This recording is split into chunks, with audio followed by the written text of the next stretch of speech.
जरूरी सूचना है आप सभी स्टूडेंट्स के लिए। स्टडी फॉर सिविल सर्विसेज का Android app Google play store में आ चुका है, उसको प्लीज तुरंत इंस्टॉल कर लीजिए।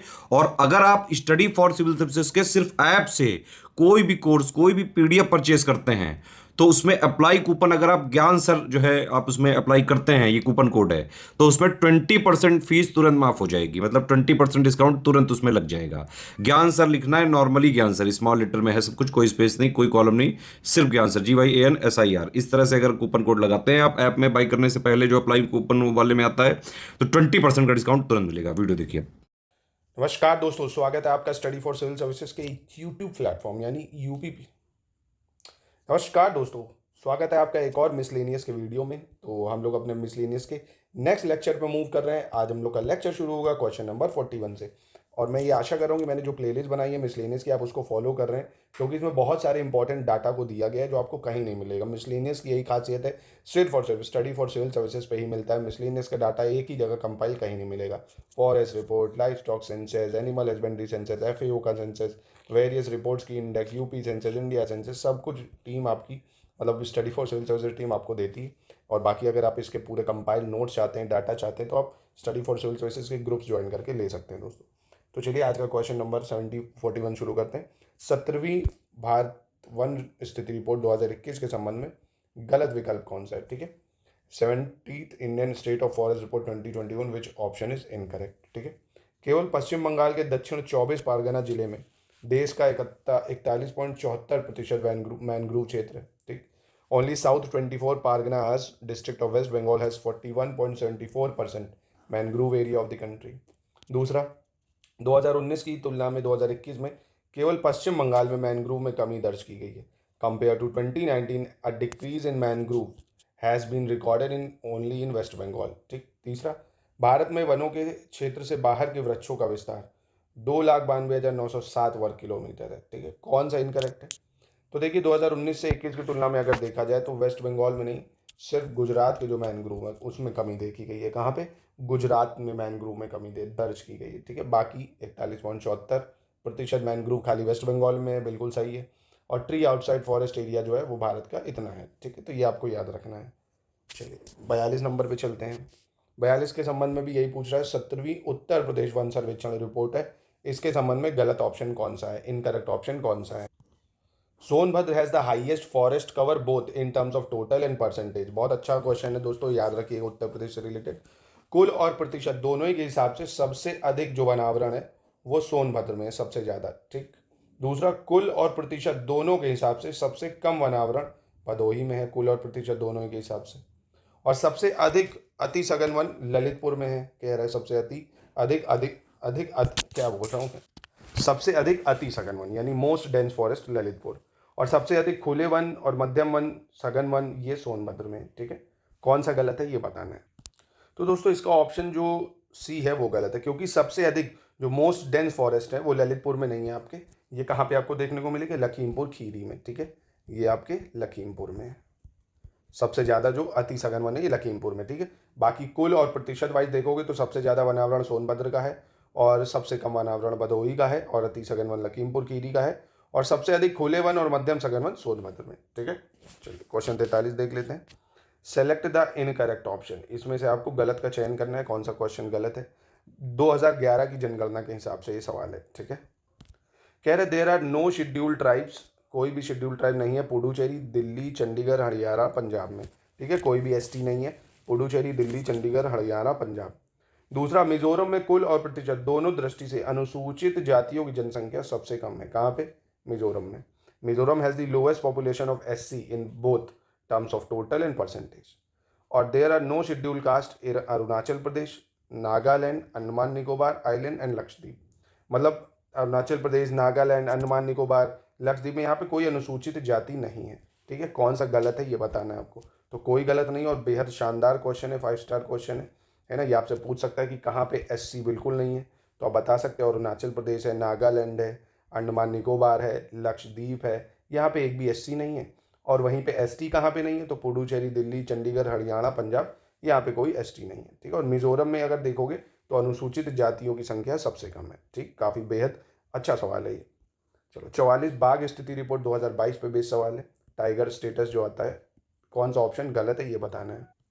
विश्व की 70% से अधिक जंगली बाघों की आबादी भारत में है। More than 70% of world wild tiger population in India. ठीक। दूसरा, 2018 से 22 के दौरान बाघों की आबादी में 6.7% की मामूली वृद्धि दर्ज करी गई है। कितनी? 6.7%। तीसरा कह रहा, भारत में बाघों की संख्या जो है वर्ष 2022 में बढ़कर 3,167 हो गई, जो कि 2018 में 2,967 थी। ठीक है, तो कौन सा स्टेटमेंट गलत है? कोई भी स्टेटमेंट गलत नहीं है इसमें से। ठीक है, क्योंकि 2018 में देखोगे तो टाइगर की पॉपुलेशन थी 2,967, जो कि 2022 में बन गई 3,167। ठीक है, तो तीनों स्टेटमेंट बिल्कुल इसकी सही है, कोई भी गलत नहीं है। इंक्रीज 6.7% हुआ है और दुनिया के 70% टाइगर खाली भारत में ही है। ठीक है, चलिए क्वेश्चन 44 देखते हैं। निम्नलिखित में से सही का चयन करना, कौन सा सही है। ठीक है, केंद्रीय शुष्क भूमि खेती अनुसंधान संस्थान हैदराबाद तेलंगाना में है। Central dry land farming research institute Hyderabad Telangana number 1।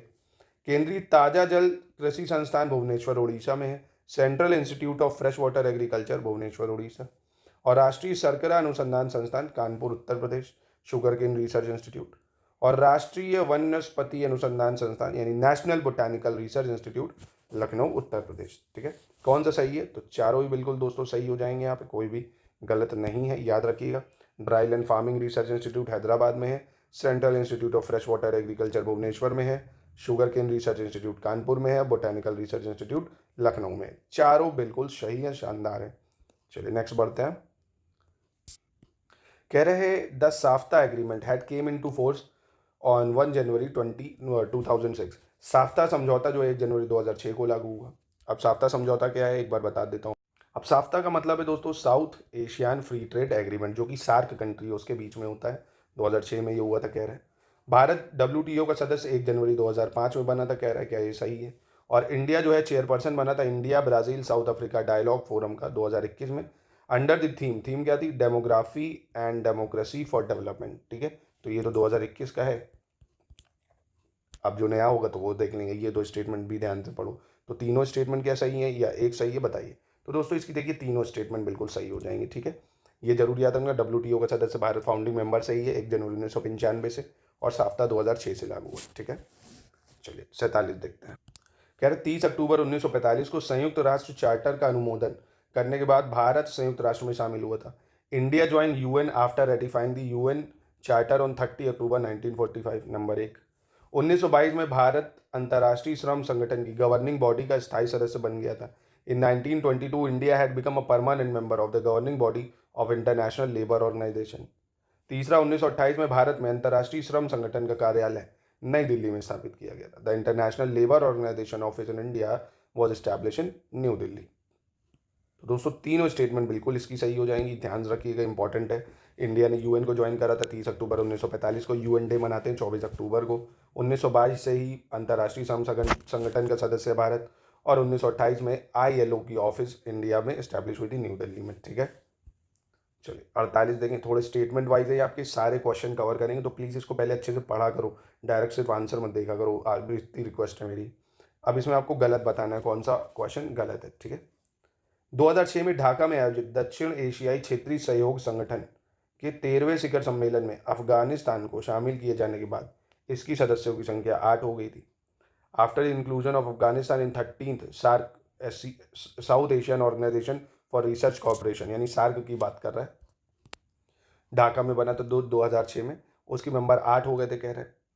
तीसरा, South Asian Association for Regional Cooperation जो है ये इस्टेब्लिश हुआ था विद 7 कंट्रीज। कौन कौन सी थी इसमें? Bangladesh, Myanmar, India, Maldives, Nepal, Pakistan, Sri Lanka as its original member. तीसरा कह रहा है South Asian Organization for Regional Cooperation was establish on 8 December 1985 in Dhaka, the capital Bangladesh. चौथा कह रहा है the headquarter of South Asian Organization for Regional Cooperation is in Kathmandu, the capital of Nepal. ध्यान से प्लीज़ इसको पढ़िए, सार्क पे बेस्ड सवाल है, ये काफ़ी ज़्यादा अच्छा है, पूछ सकता है आपसे।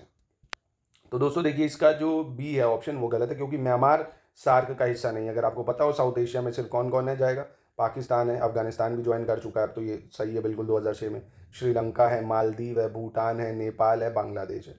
ठीक है, ये कंट्रीज है सिर्फ, म्यांमार इसका हिस्सा नहीं है। अगेन मैं रिपीट कर रहा हूँ, म्यांमार हिस्सा नहीं है। ठीक है, तो यानी ये वाला ऑप्शन गलत है, बाकी सब सही है। इसका हेडक्वार्टर काठमांडू में है, और ये बना था 1985 में ढाका में। ठीक है, चलिए नेक्स्ट क्वेश्चन पे बढ़ते हैं। निम्नलिखित में से सही विकल्प का चयन करना, कौन सा विकल्प सही है ये बताना है। 30 दिसंबर 1972 को लखनऊ में उत्तर प्रदेश हिंदी संस्थान की स्थापना की गई थी। The Uttar Pradesh Hindi institute was establish in Lucknow on 30 दिसंबर 1972। दूसरा, 31 दिसंबर 1978 को लखनऊ में उत्तर प्रदेश संस्कृत संस्थानम की स्थापना की गई थी। Uttar Pradesh Sanskrit Sansthanam was establish in Lucknow on 1 December 1978। और 29 मार्च 1927 को प्रयागराज में हिंदुस्तानी एकेडमी की स्थापना की गई थी। Hindustani academy was establish in Prayagraj on March 29, 1927। 1976 में लखनऊ में उत्तर प्रदेश उर्दू अकादमी की स्थापना की गई थी। The Uttar Pradesh Urdu academy was establish in Lucknow 1976। कौन सा सही है भाई, कौन सा? तो देखिए 29 मार्च 1927 को प्रयागराज में हिंदुस्तान अकेडमी की स्थापना हुई, ये बिल्कुल सही आंसर है, ऑप्शन सी बिल्कुल सही है। तो ए क्यों गलत है? क्योंकि 30 दिसंबर 1972 को नहीं, 1976 को लखनऊ में उत्तर प्रदेश हिंदी संस्थान बना था। ठीक है, 1976 को। और 31 दिसंबर 1976 को लखनऊ में उत्तर प्रदेश संस्कृत संस्थानम बना था।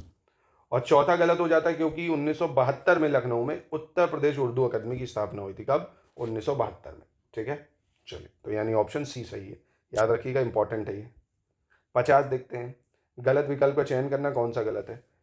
On January 25, 2023 the Uttar Pradesh cabinet had approved Uttar Pradesh data centre policy. 25 जनवरी 2023 को उत्तर प्रदेश कैबिनेट ने उत्तर प्रदेश डेटा सेंटर नीति 2021 को मंजूरी दे दी थी। दूसरा, 11 जुलाई 2021 को मुख्यमंत्री योगी आदित्यनाथ ने उत्तर प्रदेश जनसंख्या नीति 2021-23 जारी करी थी। मुख्यमंत्री योगी आदित्यनाथ की अध्यक्षता में मंत्रिपरिषद ने 25 नवंबर 2020 को निर्यात नीति उत्तर प्रदेश 2020-25 प्रख्यापित करने का निर्णय लिया था। ठीक है, कौन सा गलत है? तो बहुत ही आसान सवाल था ये कि on January 25, 2023 the Uttar Pradesh cabinet approve Uttar Pradesh data centre policy 2021। तो डाटा सेंटर पॉलिसी 2021 है, तो ये अप्रूव भी 2021 में ही हुई थी, 25 जनवरी 2021 को। तो ये स्टेटमेंट हो जाती है गलत। बाकी जुलाई 2011, 11 जुलाई 2021, माफ़ कीजिएगा, 11 जुलाई को वर्ल्ड पॉपुलेशन डे भी मनाते हैं। योगी आदित्यनाथ ने पॉपुलेशन पॉलिसी चलाई थी 10 साल के लिए। ठीक है, और बाकी ये भी सही है, काउंसिल ऑफ मिनिस्टर की एड्रेस जो है योगी जी ने करा था। ठीक है, तो पहला मतलब स्टेटमेंट ए गलत हो जाता है। ठीक है, तो ये था दोस्तों आज के लेक्चर। आशा कर रहा हूँ आप अच्छे से डाटा को नोट कर रहे हो और लर्न कर रहे हैं और आपकी तैयारी अच्छी चल रही है। बस आपका मेन काम होना चाहिए, जब तक अक्टूबर और दिसंबर में पेपर ना हो जाए, कोई भी फंक्शन, कोई भी फालतू का रील्सबाजी, इंस्टाग्राम, फालतू के डिस्ट्रैक्शन, दोस्ती यारी, सब साइड हो, पहले सिर्फ पढ़ाई है ना। अच्छे से पढ़ाई करो, टेस्ट जरूर लगाओ। फिर से कह रहा हूँ, टेस्ट को लगा के अपने आप को चेक करो, आप कितने क्वेश्चन कर पा रहे हो, क्वेश्चन का लेवल क्या होता है, वगैरह वगैरह। ठीक है, बाकी कंप्लीट इंटीग्रेटेड तैयारी तो हम करा ही रहे हैं। नंबरों पे कॉल करके हमारे ग्रुप से आप कर सकते हैं।